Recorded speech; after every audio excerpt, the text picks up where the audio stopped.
Welcome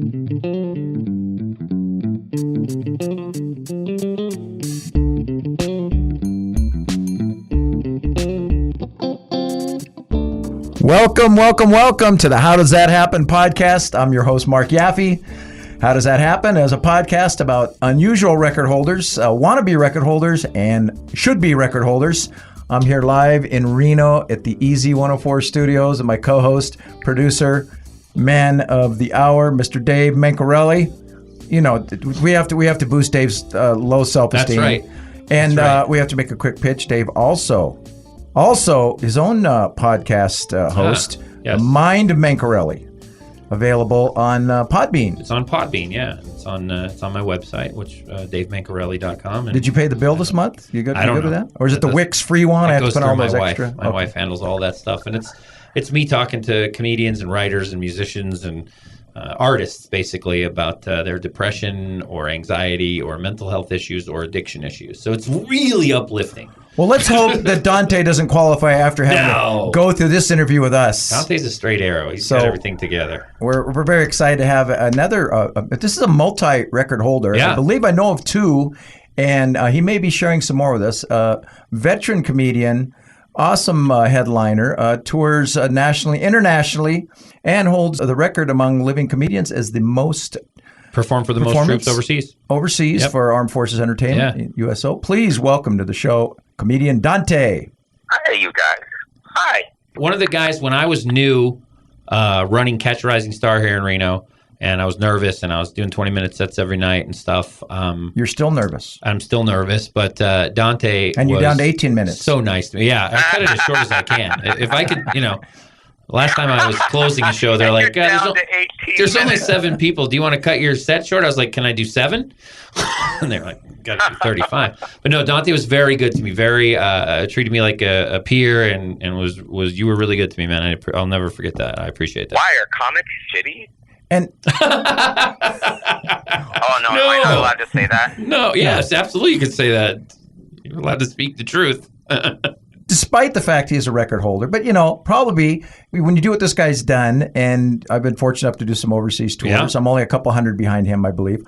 You really have to have leave your ego at the door. You're out there overseas, and sure. you're there to. Yeah, really man, you cannot have an ego over there, and if you do, you're an idiot. I've seen people go over there with egos, and it's embarrassing. I was just gonna say, have you seen some diva behavior overseas?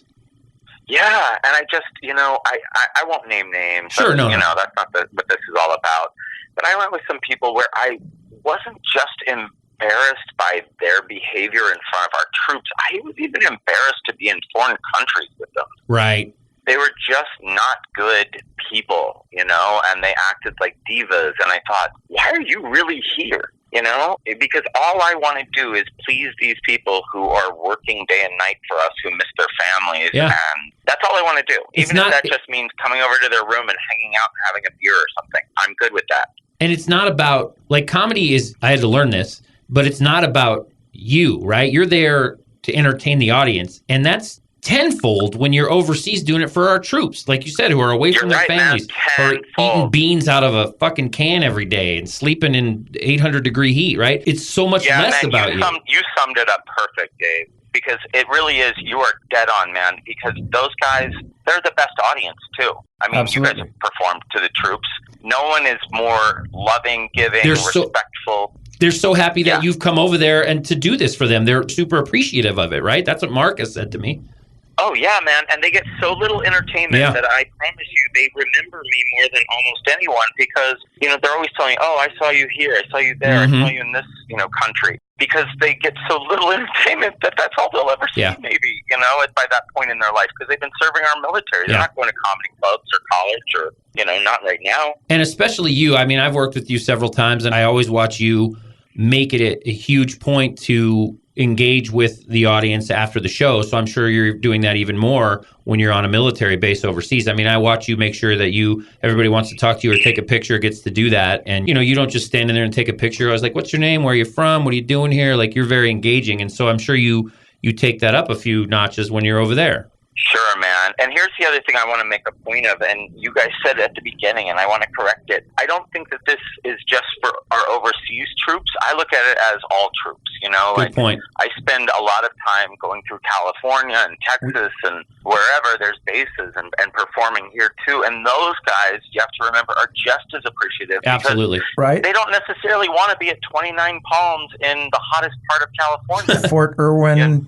China Lake. Right, Fort Irwin. Oh my God. I performed to 10,000 troops shipping out to Afghanistan that stood there in full garb holding machine guns as they laughed. Wow. Yeah, man. That makes Crazy. it all the bullshit one-nighters in a bar in Montana, that makes it all worth it when you get to do something like that.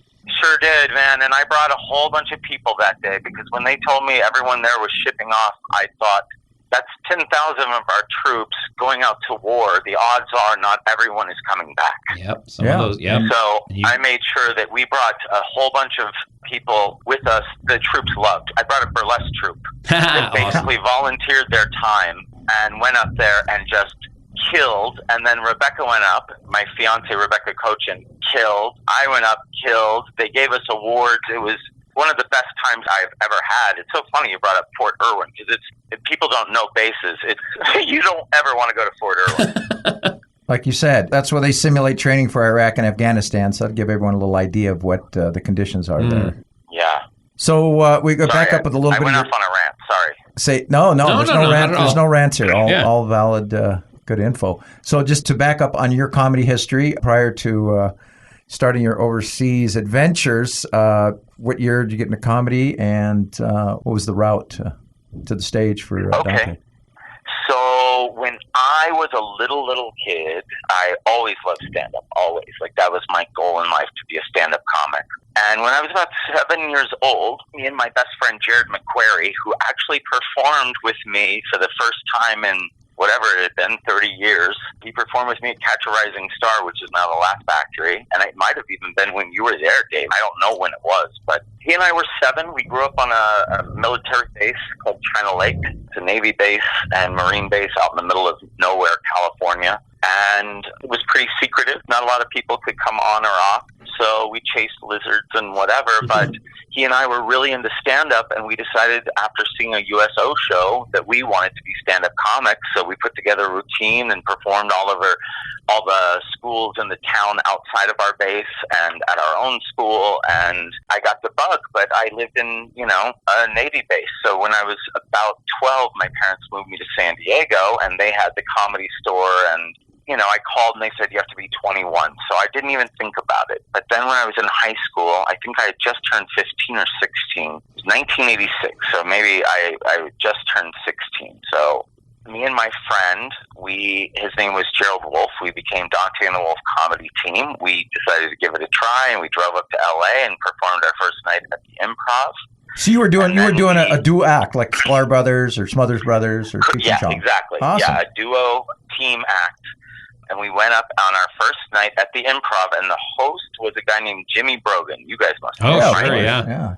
And I was a huge fan of his because he was in a spinoff of Happy Days that it's a spinoff no one even remembers but me. And Jimmy Brogan, to this day, because I was such a fan of his that day, anytime he sees me, he goes, "Hey, it's Dante and the Wolf, the only guy who watches my show." What was the show? It was called Out of the Blue. He was an angel that helped save the fawns from the devil in one of those Jump the Shark episodes. America did whatever it could to exploit the fawns. And loved it. Yeah. And obviously America did too, because they greenlit a TV show around the angel called Out of the Blue. But that's anyway, amazing. I go back to my career. So we get back to San Diego where I live. We go to the Comedy Store and we walk up, and my friend Faison Love, who a lot of you guys might know as Big Worm from Friday. He's I know Faison, sure, yeah. Movies, big fat black guy who's an elf. The doorman, and he and I went to junior high and high school together. And I walk up going, "I thought you had to be 21. He's like, "Shut up." Because he looked the exact same way he looks now when we were 12. Like, same way. Hilarious. He's always looked that big, always. And I said, "Do you have fake ID?" He's like, "Of course I do." I'm like, "So we can't get in?" He's like, "No, you can perform, but you have to run up and then run out." Right, Performers sure. allowed under 21 if you're performing, sure. Yeah. So if you're under 21, you can only run to the stage and run out. That's it. No lingering, or else you're in violation. That is sort of my dream comedy show, to be honest with you. To just get done and run right off the stage and out of the building. That's a dream show for me. I don't need to walk. I don't need to stand out there after and get all your accusatory I think that's the Richard Lewis method. I can't believe I spent $9 on this fucking guy. So anyway, so he basically told me, I'm going to tell everyone here that you just look young, but we went to high school together, that you're 19. So in about 3 years or whatever it was, by the time I turned 17, 18, I got a fake ID like he did and became a doorman. Wow. I dropped the wolf, went on my own, and the rest is history. Wow. That's an early start. I don't hear a lot of guys that knew it that early and jammed into it that early. That's pretty amazing. Your childhood best friend, then you go out and produce your own shows at 7, you're out there doing, and then your other buddy in high school, and then you phase on love. It truly was destiny. Yeah, I think so, yeah. Yeah, and it's crazy. A lot of famous people came out of my high school, and even at the time, a lot of comics. There's a comic out there, Melissa Greenberg. She and me and Faison, we were all in the same class stuff. I mean, he's older, she's older, but... What high school did you go to in San Diego? Went to Patrick Henry High School. It's a stand-up comedy academy. I'm just kidding. Yeah, charter school. Well, Patrick Henry they himself, just didn't know it. Quite the stand-up comic in the 1700s. It was kind of cool. I actually went back to my high school just to visit the drama class because they told me my picture was on the wall. And I went over there and they had built this giant, it looked like a college giant theater. And I guess in the conference room, I go in there and there's all these framed photos of famous people that went to my high school, like Annette Bening and Paul, and then my stupid face. So that was kind of cool. Dude, hey. If you're on a wall between Annette Bening and RuPaul, you are doing something, my friend. Or at least I went to the right high school. If I'm putting you on the spot here, you don't have to answer. I hope I'm not wrong. Since I turned 50, I don't remember shit. But don't you have a pretty interesting story about Jamie Foxx? Oh, yeah. Yeah, no, just that he and I had... I mean, I'm not going to tell the joke that I probably... Right, it's a thing you do in your act, right? But it's a true story. Yeah, but the actual... Yeah, here's how I know Jamie. He and I went to college together. His name was Eric Bishop at the time. And he and I were both on scholarships there. I think his was a music scholarship, and mine was the acting scholarship or whatever. And he and I didn't have a lot of classes together, but we were friends because his girlfriend was in a lot of my classes, and I was friends with her and all of her friends. Right. You know, that's just how it was. And they were all super tight because they all lived on campus, but I lived in San Diego, so I didn't live on campus. Right. But anyway, one day, his girlfriend showed up to this movie theater where I worked at an AMC theater and was like, Eric wants to try stand-up. He's really embarrassed to ask you how to do it. And please don't tell him I showed up here because he's jealous and, whatever. And I show up to school the next day and I'm walking through campus and I walk past, I think I'm walking like through the music room or something, and I hear Eric playing piano and I go by and he like sees me and like jumps up. He's like, hey, why was my girlfriend at your work last night? I'm like, what the, And so I just told him, I'm like, dude, she told me not to tell you, but she, said you want to do stand-up. And if that's true, I'll help you write or call the Comedy Store or whatever. And I don't think he needed help really writing. He was funny, man. But I gave him some tips and I said I would call the Comedy Store and see if I could get him a spot. And I remember calling and they're like, we don't have a spot tonight, but if you want to give him some of your time, you can. So I think I had like a 10-minute spot. I gave him 5. And guess what? He killed so hard that first night that they gave him like 7 minutes. Wow. And I remember, hanging out with him a lot and, having fun, and we were buddies in college. But I remember after the first year of college, he moved away. He moved to LA, and people would go, hey, have you seen him on In Living Color? And I would look at the credits because I was a comic. I was like working at 8 o'clock, and that's when the show came on. But I would look at the credits in the comedy clubs and see, and I would never see his name. So I'm like, I guess he's not on tonight. But I didn't know that he had changed his name. So one night, he invited me to his show, and I was like, why'd you change your name? And I guess he told me a story of like something, how he had like been in a comedy festival or something, and they weren't accepting men, so he thought if he changed his name to Jamie Foxx, talk. Wow. It sounded, kind of neutral, and they wouldn't know. And when he showed up as a man, all they could do is just, be upset.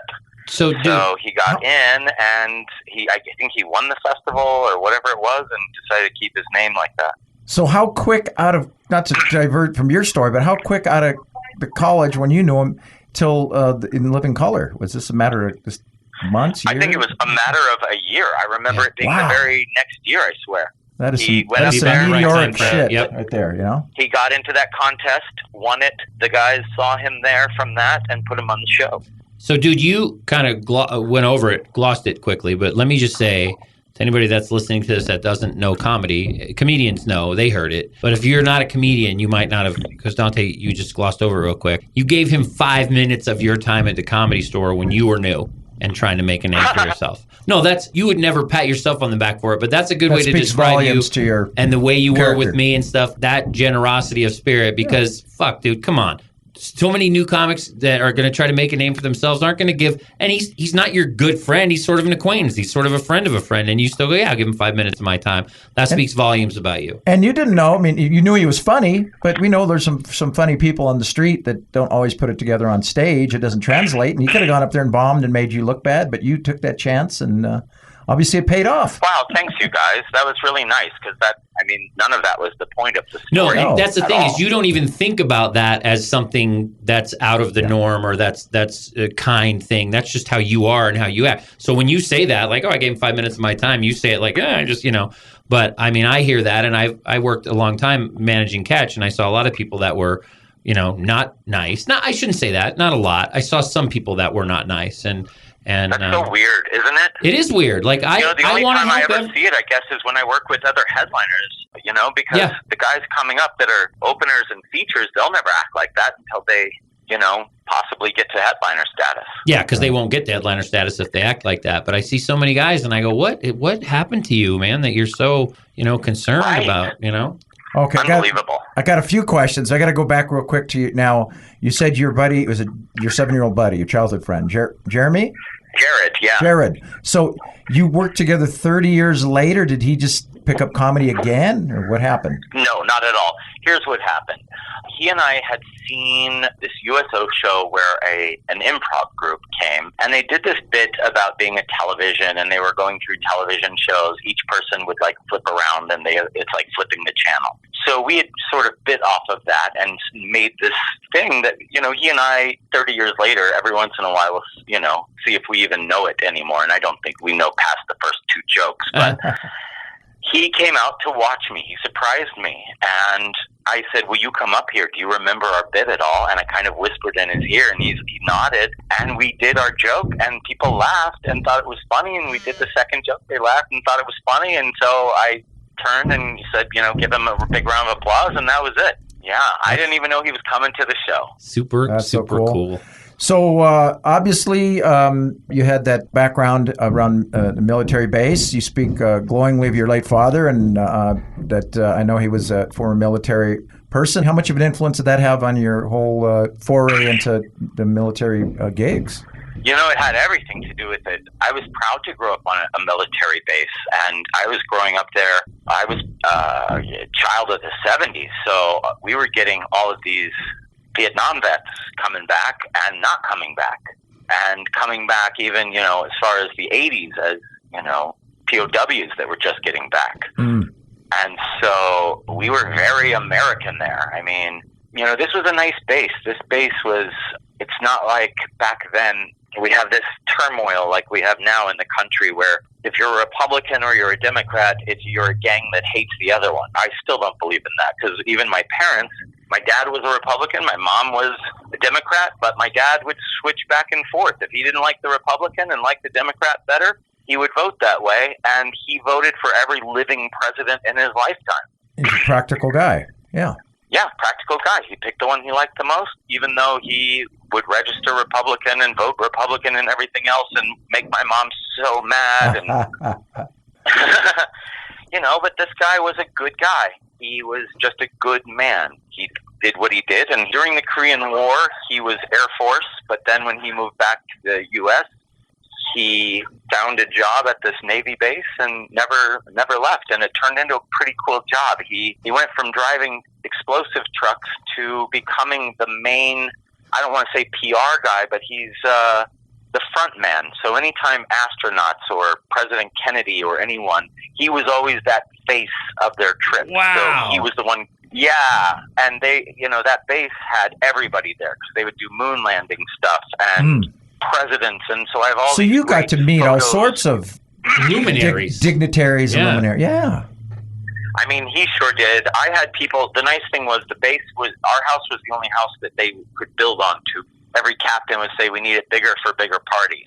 So we had a pretty big house on the base, and I didn't get to meet too many people because that was just before I was born. Okay. All the, Kennedy That's right. You're stuff and everything. 70s kid. Yeah. But I did get something was released from the government recently. So I have this great footage of my dad walking with Kennedy on our base and talking and taking him to an air show and demonstrating all the weapons and stuff. That's incredible.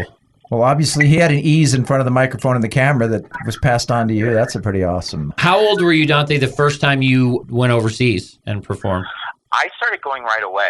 And it wasn't always, war stuff. There wasn't even war when I started. Right. I was traveling to do stuff for the troops everywhere starting probably 18. Wow. Because so right away. Starting in San Diego at 15 or whatever I was, there's like 90 bases to perform on. Sure, or at least 90 venues on bases. And the guy at the Comedy Store was so generous, he would call these bases and say, I'm going to send you free comedians, just feed them. He's like, it'll do them a favor, it'll do you a favor.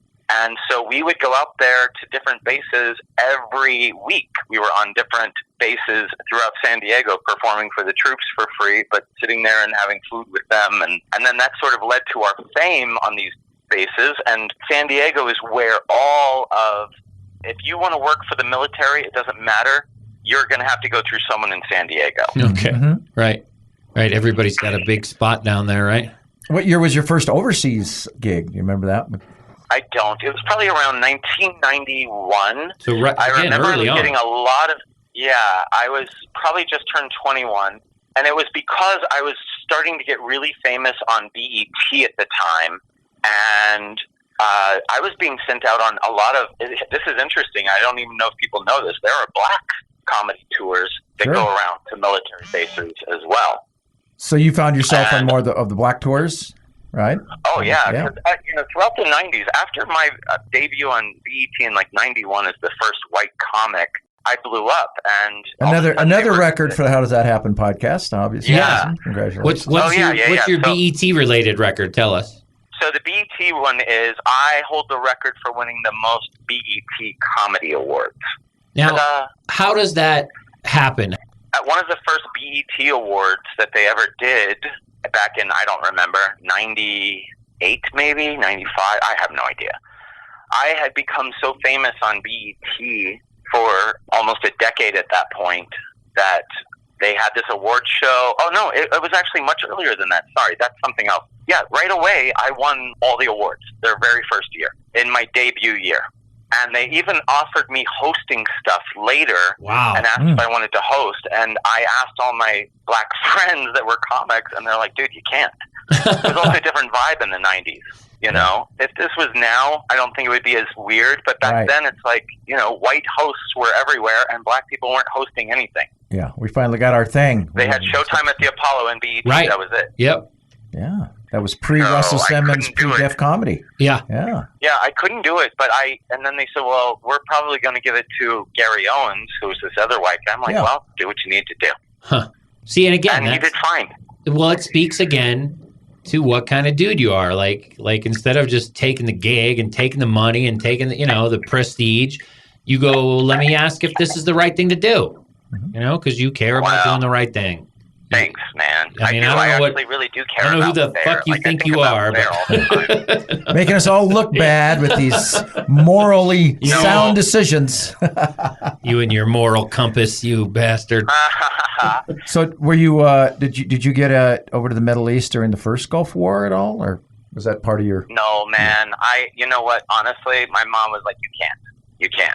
So that just didn't happen. Yeah. Yeah. But later on, Yeah, of course. And as a matter of fact, we just got back. Me and Rebecca, we were just in Kuwait, Egypt. Where we were in Egypt was maybe the most dangerous place we were, honestly. We were also in Bahrain, Qatar, jeez, and some other places. And some places we couldn't even talk about. So yeah, it was just, I don't know. I mean, there's danger out there. Yeah, tell me. There's danger. I mean, if you have one off the top of your head, like the scariest situation you've been in there doing comedy, like you have to jump out of a helicopter or any crazy stuff like that?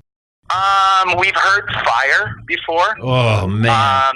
Yeah, and I guess one time on a tour we were taking, one of the, I think it was a helicopter maybe? It could have been a plane, I don't remember. But when we got off, they were like, hey, by the way, thank God one of you had the plate under your seat because we did take fire. And it went right up under one of you. Oh, my God. I was like, wow, thanks. Yeah. Thanks for telling me. Then you're asking for that seat every time, right? Which one of these seats is the plated one? Yeah, you're knocking on all those seats with your knuckles, wrapping them all. Oh, man. Oh. Yeah, and I don't even think that was the scariest. I mean, sometimes, man, things are scary that have nothing to do with war, you know? And sometimes the war-torn places seem the most peaceful. It's really crazy, you know? Because they're not going to send me to a place where there's machine guns firing at me every day. How did it change your perspective on stand-up in general? I mean, you have a different perspective. I don't know, because I can't tell you that because I've been doing it since I started. You did it so early, yeah. So I have no idea. That's all I've known. I mean, I'm afraid to fly, and I have always wanted to go do something nice for the troops, and it didn't even occur to me because I'm an asshole that I could do some things at the So what Dave is saying, if you have a gig over in Fallon at the Naval Air Station, if you'll just jump on it and do 18 minutes. I'll tell you what, why don't I get you guys booked over there because I want to start booking that base. I'm serious. I've been talking to the ladies over there. I'm happy to do that. I know we're all trying to make a living and stuff too, but I'm happy to donate my time to those kind of causes as well, So, well, here's the nice part. They have a budget that they have to spend now. It's, so that's fine. Dante, do you know Adam Stone? You've worked with Adam? I don't know. He's a local guy here too. Yeah, we did their Christmas party about, I don't know, maybe 9 years ago. We didn't know what we were 6 years in. We didn't even know what the fuck we were doing. But they were so kind and such a great audience and so good to us afterward. They paid us very well and they fed us and they wanted us to stick around and hang out and just what a great. I can totally understand why you would love doing that. Yeah, man, it really is the best. It really is. Again, you're all over the world. Again, you're doing these overseas, but you've also been in comedy clubs all over the world, and sometimes an audience just doesn't appreciate what you're doing or doesn't care, and that's kind of depressing and disappointing. I've never heard that about a military audience ever. Which part? That they don't appreciate it, that they don't love it. I mean, yeah, of course not. We're not gonna, we won't mention names of clubs, but you there didn't see some of my early overseas shows. Well, I heard about you, Mark, of course, but I mean, you've done comedy clubs in the Midwest somewhere on a Wednesday night where the audience could give a shit, and you go, what am I doing this for? But you never deal with that with a military audience. They love it, right? They're happy. Never. As a matter of fact, I have to say this, and I want to scream it to the world. Our military, I've been doing it so long, I think this is the best force we have out there, and I'll tell you why. These guys don't give a shit if you are gay. They don't care if you're a woman. They are saluting whoever is in charge and following whoever is fair and in charge. And they're really, really smart. These guys, I see less and less, like, what do you call them, meatheads? Yeah. And more nerds. And it's great. And because I'm glad that they're nerds, because as I'm overseas now, these guys aren't shooting at some other colored army coming at them in colored vests. They're shooting at people at random. They have to figure out where they are and look on cell phones and look at their computer. These guys are so smart. They're the best we've ever had. And these are, largely 18, 19-year-old kids. I didn't have that wherewithal at that age. But guess what? The 18 and 19-year-old kids today with their cell phone knowledge and computer knowledge are smarter than most adults.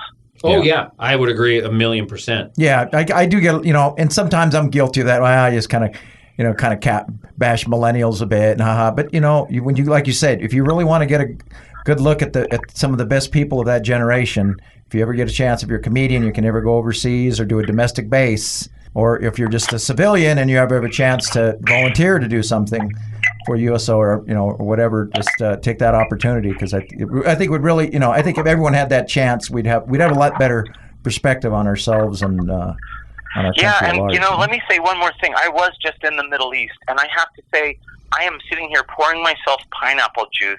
You know why? Because I got addicted to fresh juice in the Middle East. That's why. When I was over there, I wasn't even offered sodas. I wasn't offered anything like that. They would bring me a giant thing of fresh squeezed strawberry juice. Wow. Dude, we did the Navy base camp in Djibouti last year. Of course, camp. I want to say camp. Djibouti. Camp Lemoyer. And it was Easter Sunday, and we had prime rib on Easter and lobster bisque. Now, I'm not saying that, I don't want to make everyone sound, the military's freaking Vegas. But at the same time, they do take care of the troops and the troops in the internet. Yes, they do. And guess what? And people don't know this, but because, there's multi-forces over there, people have to feed everyone. You can't just say, I'm only feeding this force or that force. So what's actually happening throughout the world is Japan, for example, may not be on all these military bases around the world, but they are the ones paying for all the food. You know what I mean? Yes. That's how it works. Well, super interesting, so man. All of a sudden you have these guys from America and Italy and here and there all working together, but all their food is paid for by Japan.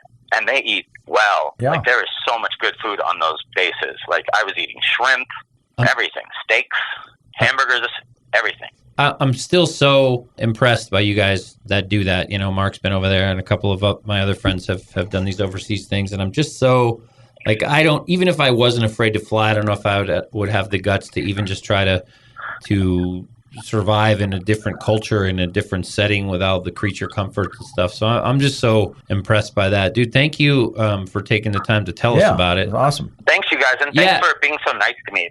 I'm taken aback by all those compliments. We love you. Well deserved, brother. Plug away a little bit if you want to send people to websites or Twitter and all that kind of stuff. All right, sounds good.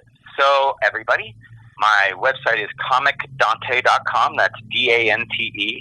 I own a company called Golden Artists Entertainment. That's artists with an S. You can go to the website, goldenartistsentertainment.com, and check out, I manage a lot of celebrities and actors and comedians if people want to hire people. And I produce movies. I have a movie out right now on Amazon Prime that I star in and directed, and it's also starring Michael Madsen and James Hong. Damn! It's called Unfallen.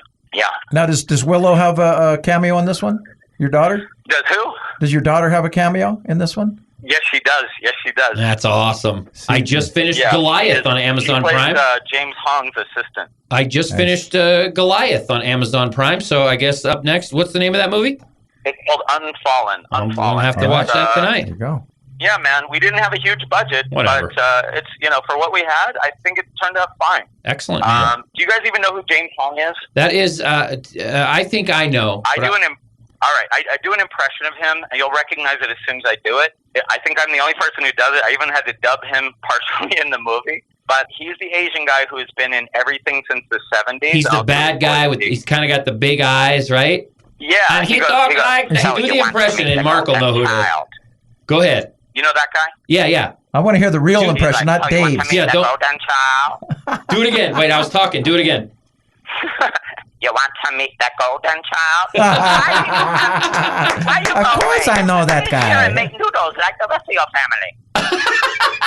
Yeah, so he's probably he's Kung Fu Panda's dad. Yeah, right. He's probably what in the 70s now, maybe. Oh, he's got to be. Like you said, he's been in every. I know exactly who you're talking about. I'm pretty sure he's been the POW camp guy and a lot of Chuck Norris movies, and that's the guy that's the go-to. Yeah, he isn't in tons of the movie. He's in a bit of it. But Michael Madsen's definitely one of the stars. Yeah, and everybody knows Michael Madsen from Wyatt Earp, the movie with Kevin Costner, and the Reservoir Dogs. He's in every Quentin Tarantino movie. Yeah. In Reservoir Dogs, he's the psychopath who plays stuck in the middle with you while he's cutting off the guy's ear. Yeah, so that's awesome. I'll have to check that out tonight. Fun stuff, man. Dude, that's wonderful. I'm glad you got a lot of good stuff going on, man. Comedian, writer, director, producer, entrepreneur, and actor. Yeah. Yes, actor and patriot. We say that too. Patriot and Rebecca's houseboy. There you go. Well, a lot of us would like that gig, sir. You keep taking good care of her. And I hope we get to see you. I hope we get to see you in Reno, both of you again here shortly. I would love to, you guys. I'm trying to get back there super quick. Great, but man. I would love to. I love you guys. Excellent. Great. I miss both of you. Great talking to you, my friend. Rebecca says hi. Yeah, tell her we said hello. Take care. All right. Bye, guys. Bye.